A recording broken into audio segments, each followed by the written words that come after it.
Inside this box is my favorite character.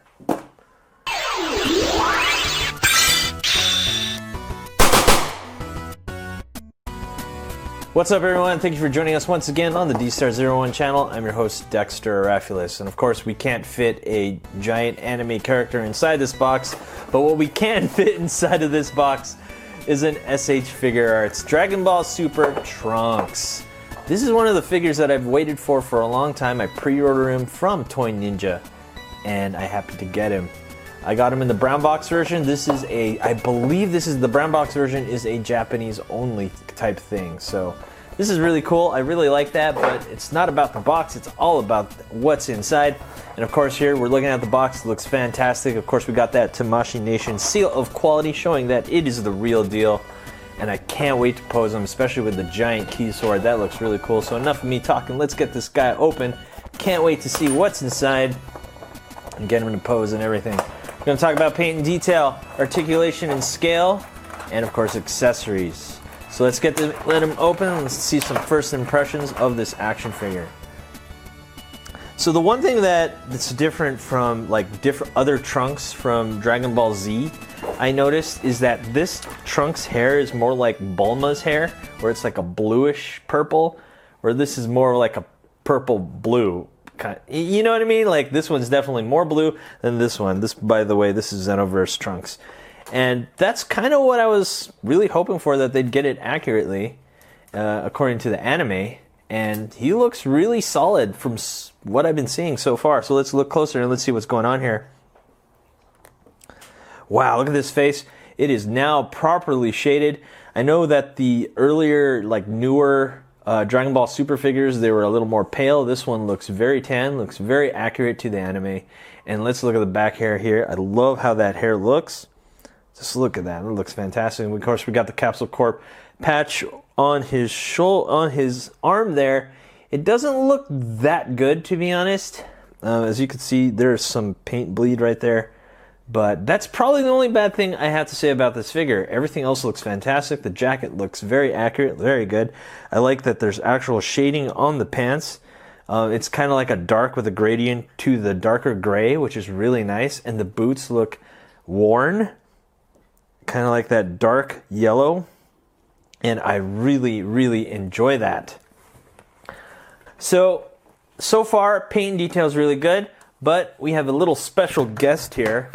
And this is the Irwin Toys Capsule Corp Time Machine. And I've been wanting to show you guys this. This is actually a really nice little toy here. It's very expensive if you can find them. I believe I got this one on eBay for around 70 bucks. Some people even sell them for 100. And this is broken. This is supposed to flip. But we're not here to talk about the Time Machine, which does have lights and sounds. It's really cool. But what I wanted to show is the comparison with the original SH Figuarts Trunks. This is the premium color. And it's that you can see that there's definitely a change in their age here. And I really like that. It's definitely a teenage Trunks. This is more of an adult Trunks. And he also grew a couple inches. This is really nice. I really love this Trunks. This Trunks is, in my opinion, the best looking Trunks so far in my collection. At least that's my opinion. I just really like his design with the handkerchief and the jacket and the pants and everything. And SH Figuarts just adds that extra shade of shading there and make him look really good. So let's talk about articulation and scale. But first, I want to put him in the Time Machine because it only makes sense that we put him in the Time Machine. And I think that's get this guy there. And as you can see, that just looks absolutely gorgeous. I know this isn't the best looking Time Machine, but this is one that's definitely to scale. I know that Figuarts makes one, but it's not to scale with SH Figuarts. It's to scale with Figuarts, which makes perfect sense. All right, back to articulation and scale. Let's see how tall he's standing. He's looking to be at around 5¼ inches, which is pretty accurate. And of course, we've got to compare him to other action figures, and what we have here is a Zamasu from Dragon Stars, which is not the best action figure series in my opinion. They're okay for the price. SH Figuarts Goku Black with a custom Fairy Tale Customs scythe, which looks really good, by the way. And that one is his B stock. That's the ones where he messed up. I couldn't find any flaws with it, to be 100% honest with you. And of course we have the Xenoverse SH Figuarts trunks, which they're about the same height. And of course we have Saiyan armor trunks. And last, but definitely not least, Super Saiyan Blue Goku and Vegeta. And of course, why not? We have a Spider-Man here from Marvel Legends, which he's actually a little bit too big, in my opinion. Marvel Legends is usually bigger in terms of scale. So as you can see, he scales really well with other SH Figuarts and even Marvel Legends, I guess, a little bit. No, he doesn't really scale well with Marvel Legends. I gotta be honest with you. He's okay with Marvel Legends there. Let's talk about articulation. We have an up and down here at the toe.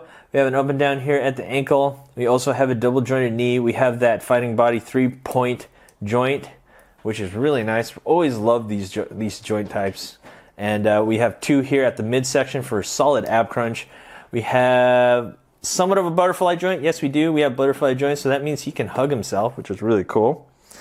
And we have here a bicep swivel. Yes, we have a bicep swivel. We have a double jointed elbow. We have 1 here at the wrist. We have 2 at the neck, looking to be a little bit over, maybe I'd say about 25 points of articulation.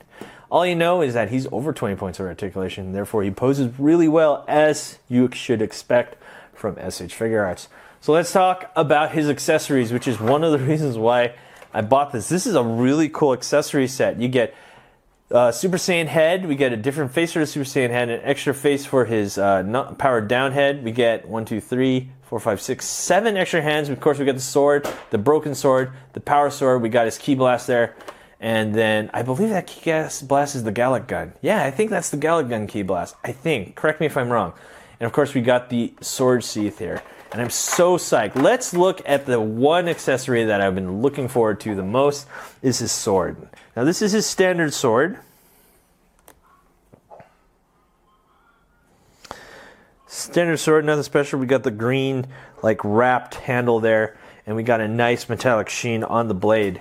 And of course we have the broken sword, which we will see how the blade goes on. Of course we have the sheath. And let's see. Yes, so the broken sword does go on the sheath. Let's see if the regular sword does. No, it does not. So don't think about putting this one in there. It does not fit. It will not go in, period. Don't force it. Don't try to do it. You're going to break your toy, which this toy is about. Ah, crap. Roy, can you help me? Get all those hands. Which is about, I think I got this guy for $70. It's kind of expensive. Actually, I'm not sure if you can even, yeah, I think you can. I think Toy Ninja has them. So, Roy has helped me out here, and we're going to get this sword together, if I can figure out how to do it. So let's look at this Keyblade. K-I, not Keyblade from Kingdom Hearts. Keyblade. Whatever. Anyway, the key sword, there, that's better. And this is kind of like a little bendy, and it's not as sturdy as I thought it would be. But you know what? It's sturdy enough for you to stick the sword in, and there you have it. Look at that. That looks so cool. I think this is really what sold me on this figure, is the fact that they actually included this, which Figuarts lately has not been including a lot of cool stuff. And for example, the Gotenks by SH Figuarts. Why they didn't put a Super Saiyan 3 head is beyond me. But here we have Trunks with a powered up head, and then we got this sword with a giant blade on it, and then we got the Gallic gun effect piece. Like, come on, this is a complete set. Yet Gotenks doesn't come with Super Saiyan 3 here. It just doesn't make sense to me. You can't have this blade unless he's powered up. So let's remove the head, which shouldn't be too much of a problem. Should just be able to pull that off. That's what I thought. Pretty much a lot of these figures all work the same. Got that powered up head. And we got to get the sword on him, as my helper here has given me the effect piece in the back.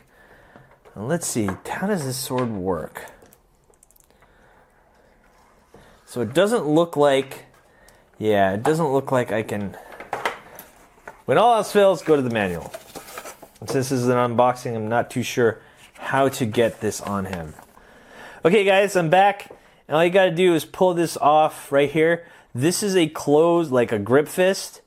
And you cannot just insert it unless you have the bottom part of his sword off. And it pulls right off. But this is an extremely tight fit. Whoa! Whoa, whoa, whoa. Well, you know what? I prefer it this tight than having it super loose and just falling out of his hand. And that would be a problem. I always have problems like that. Okay. And so when we have both hands, of course we got to have it as his head falls off. Don't worry, guys. Man, that is a really tight fit. That is extremely tight. Like I said, rather have it super tight than just have it loose and fall right off. And that is not a good sign of quality when it does that.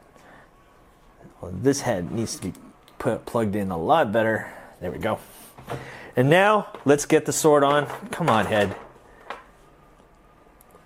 When all else fails, we got to see if we can even... I'm putting that peg in wrong.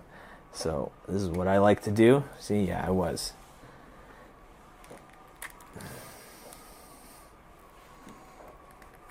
There we go.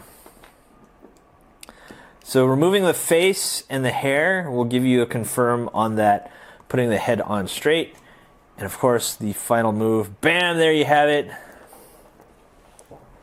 Oh my gosh, that thing is huge. That looks so cool. Reminds me of Clash Trap. I'm just going to do a quick measure of the blade of the sword, and that's looking to be about 6 inches. And of course, we got to put the bottom there. Let's see if we can get that on without removing the sword. Well, I don't think we can remove the sword. There we go. Complete Trunks with his key sword. Whoo, look at that. That is beautiful, guys. Let's look at the Super Saiyan head, guys. Look at that. Perfect shading as usual. Love the gradients of the orange to the yellow. Oh, man. Looking so good. Easily one of the best looking Trunks figure I've seen. And, of course, our friend Roy there gave us a little background. Let's do a quick setup right here. And look at that. That looks so cool. Cool. Very awesome. Oh, man, I'm so psyched right now. You guys have no idea. And let's get this. I want to get the sheath on him. It shouldn't be too hard. Now, I think the main problem with this guy is that there's this part right here, this peg right here, that breaks off real easy. I know a lot of people who've broken theirs, unfortunately. Let's see if they solve the problem here. All right, so we're back, and I just want to show you how to put on the sheath according to the manual. You have to remove his head. You got to remove his handkerchief and the collar section. And then I know this is like a hassle, but I think this is like a one-time deal. Once you put this on, you kind of just want to leave it there.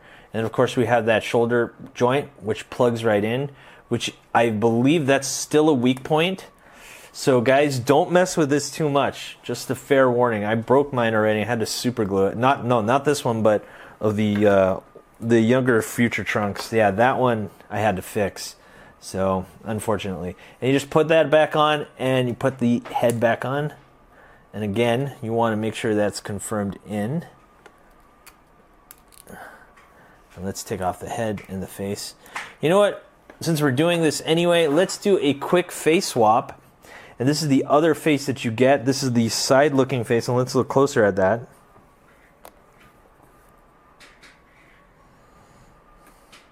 And that looks really good too. We're going to plug that in, like so. And then we're going to plug in the hair, like so. And there you have it. Side-looking face. Looking really sharp. Looking really good. Wow. Broken sword there. That's okay. Bam. Look at that. Doesn't that look cool? I think that looks cool.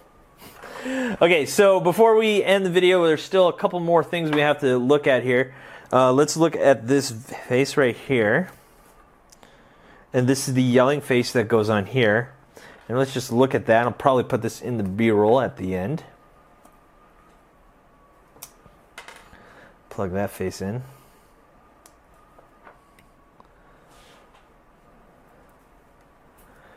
Bam, look at that. Perfection. Look at that. It looks like he jumped right out of the anime. Oh, man. Okay, guys.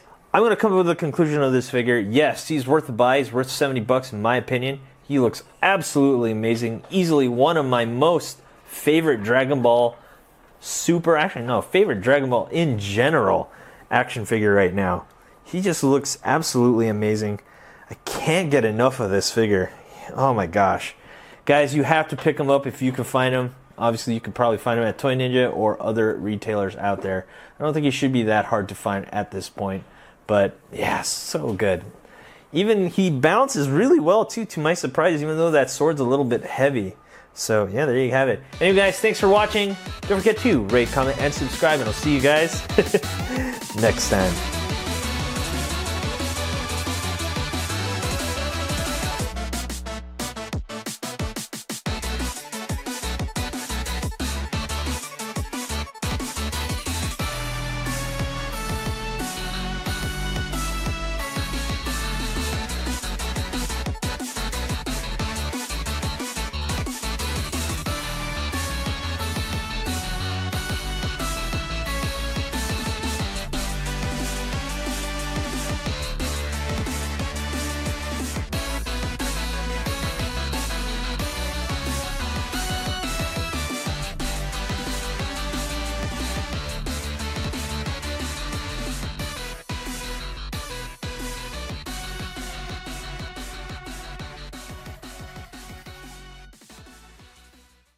Hey you! Thanks for watching. Rate, comment, and subscribe. Where? Right here. Not there, right here. You. And thanks for watching. So, rate, comment, and subscribe. Right here, right there, right here. Yeah.